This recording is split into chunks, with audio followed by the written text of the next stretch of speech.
I think it's safe to say that this console generation for Xbox in particular has not been the brightest. There hasn't really been a lot to wow us in terms of Xbox, and a lot of things either get announced too early and then we don't get them for years and years and years, or like with Perfect Dark, we don't get them whatsoever. So a little bit ago now, Xbox and Microsoft came out and announced that the initiative's Perfect Dark Reboot was being completely canned and that they were laying off, I think, pretty much everybody in that Santa Monica-based studio.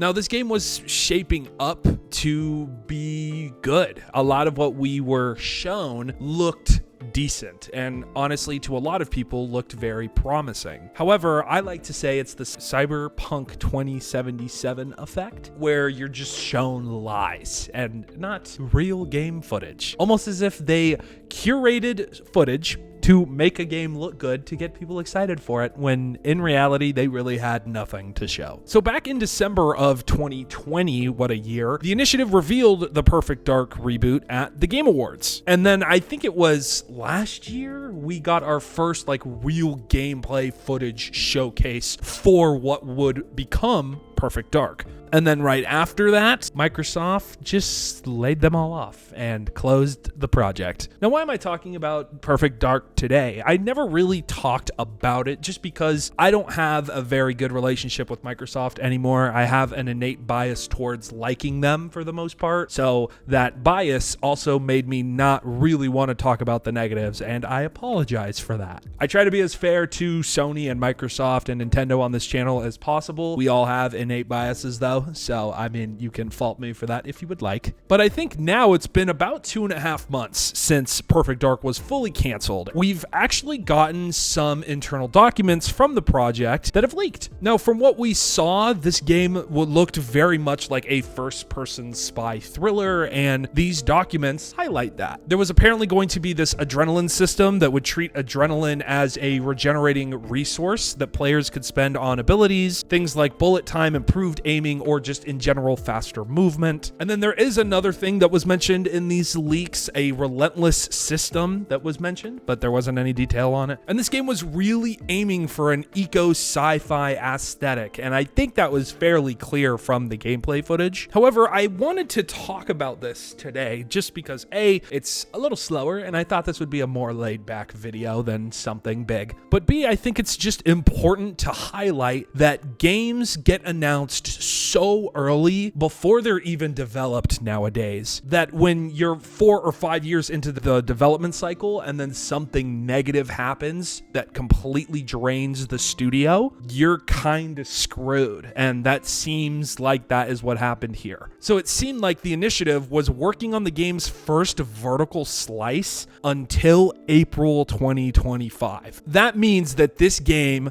even half a decade, almost anyway, half a decade into its development, pretty much 5 years or close to 5 years since it was revealed to us, was in the beginning stages of the process. Obviously, I don't know how game development works. I'm not someone who majored in game design. I have some buddies that have done it, and from what I know, it's obviously not an easy process. But the fact that this game began development in 2020 and we were shown the game, and then they did basically nothing for it. They created what they were able to show us, and that was literally it. Outside of the gameplay touched up trailer that we got, this game was bare bones empty. So Microsoft probably decided, you know what, this is going way too slow. We just have to can it, and I don't really fucking blame them for that. I mean, could you imagine hiring somebody to do a specific job, and then they hire a team of people to do that job, and then it's 5 years later, and they've done 10%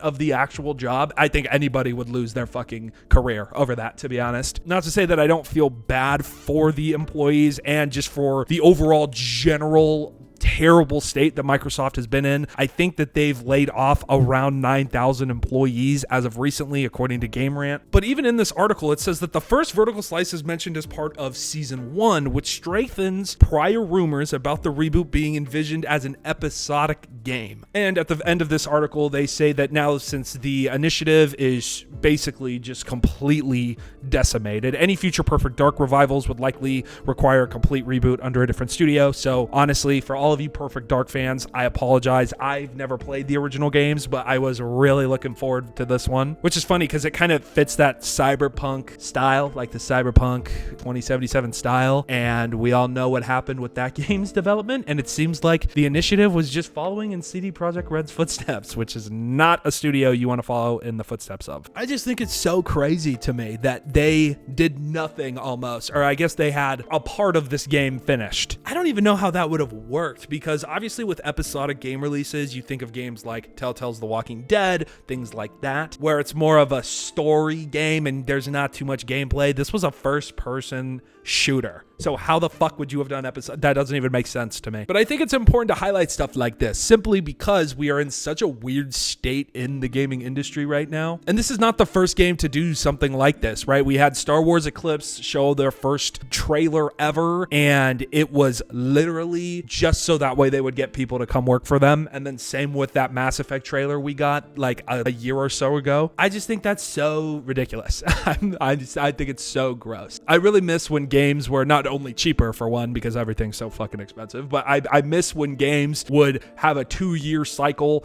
and if it was a sequel to a game, it felt a lot like the first game, just a little better. They used to just pump shit out, man. I just don't. Now there's all these inflated budgets and all these numbers, and you want to put a battle pass in it, or you want to do this with it, and it's just all fucking stupid. But I'll leave this Game Rant article in the description down below if you're interested in checking it out. There's probably not a lot of people that are very interested in checking this out because this article was published 6 hours ago and there's not a single comment. But I think it's important to just talk about stuff like this just because it shows that this state of the industry is not something that can continue if we want video games to be around for a long time. But I think just in general, things like this need to be highlighted more. So anyway, Chooms, that's it. I'm gonna get out of here. I'll leave this in the description down below, and I'll see you guys in the next video.